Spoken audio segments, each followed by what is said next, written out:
ভারতের বিহারের রাজগিরে আগামী 29 আগস্ট থেকে শুরু হতে যাওয়া হকি এশিয়া কাপে খেলবে না পাকিস্তান। হকি ইন্ডিয়ার এক কর্মকর্তা এই খবর নিশ্চিত করেছেন। পাকিস্তান হকি ফেডারেশন PHF নিরাপত্তার কারণ দেখিয়ে আনুষ্ঠানিকভাবে এশিয়ান হকি ফেডারেশনকে চিঠি দিয়ে জানিয়েছেন তারা এই টুর্নামেন্টে অংশ নিতে পারবে না। বিস্তারিত থাকছে ডেস্ক রিপোর্টে। ভারত পাকিস্তানের রাজনৈতিক সম্পর্কে টানাপোড়েনের মধ্যে পাকিস্তানে অংশগ্রহণ নিয়ে শুরু থেকেই অনিশ্চয়তা ছিল।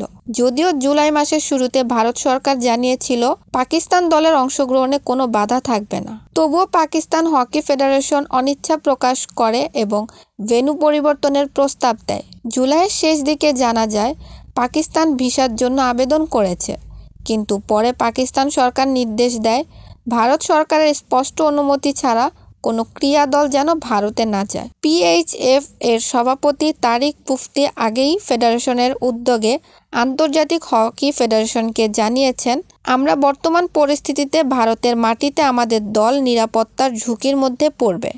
আমাদের খেলোয়াড়রাও ভারত এশিয়া কাপে যেতে আগ্রহী নয়, অথচ এটা সরাসরি বিশ্বকাপ খেলার যোগ্যতা অর্জনের টুর্নামেন্ট। পাকিস্তান সর্বশেষ ভারতে খেলেছে 2023 সালের এশিয়া চ্যাম্পিয়নশিপ ট্রফিতে চেন্নাইয়ে।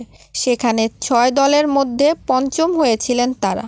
জান্নাতুল ফেরদৌস, ইতি, NAN TV, নিউজ ডেস্ক।